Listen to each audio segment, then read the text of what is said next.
মহানগৰীৰ জালুকবাৰীত পুনৰ ৰেল বিভাগৰ উচ্ছেদ অভিযান বহু বছৰ ধৰি ৰেল বিভাগৰ মাটিত অবৈধভাৱে ঘৰ নিৰ্মাণ কৰিছিল কেইবাটাও পৰিয়ালে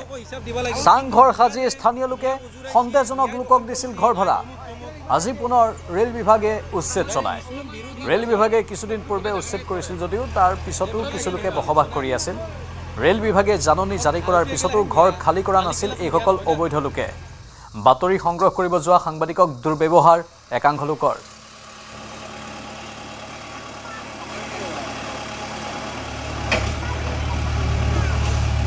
এইটো আমাৰ ৰেলৰ হিচাপৰ পৰা কৰি আছে তাৰমানে ৰেলৰ খালী মাটিতখিনি ঘৰ বনাইছে সেই দেৱীখিনি ভাঙা হৈছে তাৰমানে চৰকাৰী মাটিত বনোৱা হৈছে ৰেলৰ মাটিত আজি না কামটো চলি আছে এইবিলাক ভাঙা চিঙি চলি আছে ভাঙা চিঙি হ'লে তেতিয়া কাম ইয়াৰিংটো বহাব উচ্ছেদ মানে ধৰক অলপমান